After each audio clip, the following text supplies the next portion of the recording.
बिस्मिल्लाहिर्रहमानिर्रहीम। अस्सलामु अलैकुम वरहमतुल्लाहि वबरकातुहू। Welcome to my channel info about health. उम्मीद करता हूँ कि आप सब खैरियत से होंगे। अल्लाह ताला आपकी तमाम जायज़ हाजात को कबूल फ़रमाए और पूरा फ़रमाए। वीडियो की तरफ जाने से कबल इस बात की गुजारिश करूँगा कि मेरे इस चैनल को सब्सक्राइब, लाइक और इस वीडियो को ज़रूर शेयर कीजिएगा। व्यूवर्स, आज आपकी खिदमत में एक ऐसा नुस्खा लेकर हाजिर हुआ हूँ जिसके बहुत ज़्यादा फ़ायदे हैं। फ़ायदा नंबर 1, ये मैदे के निज़ाम को दुरुस्त करता है। नंबर 2, ये जिगर की सफाई करता है। नंबर 3, अंतड़ियों को नरम करता है। नंबर 4, कब्ज़ को दूर करता है। नंबर 5, गैस और तबख़ीर के लिए बहुत ज़्यादा फ़ायदेमंद है। और ये उम्मुल अमराज़ यानी जिसको कब्ज़ कहते हैं उसके लिए बेहद फ़ायदेमंद है। जितनी पुरानी कब्ज़ हो उसको जड़ से उखाड़ने के लिए बहुत कारगर है।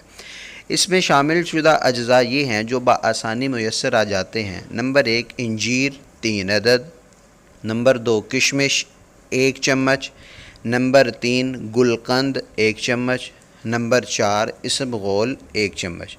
तरीक़ा इस्तेमाल इसका ये है कि इंजीर और किशमिश को धोकर अच्छी तरह से रात को 1 कप पानी के अंदर भिगोकर रख दें।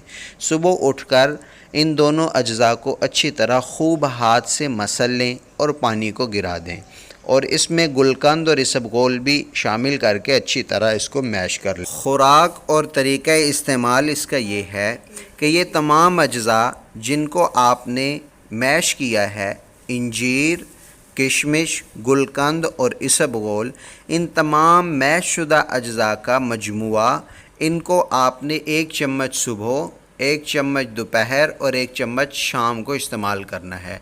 1 हफ़्ता मुसलसल इस्तेमाल के बाद पुरानी से पुरानी कब्ज़ और तमाम वो अमराज के जो मैदे, जिगर, गैस और तबख़ीर के मुतालिक हैं उसके लिए बहुत फ़ायदेमंद है।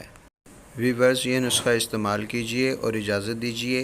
कल इंशाअल्लाह नई वीडियो के साथ हाज़िर होऊंगा। आखिर में मेरे चैनल को सब्सक्राइब, लाइक, शेयर और कमेंट करना ना भूलिए। अल्लाह हाफ़िज़।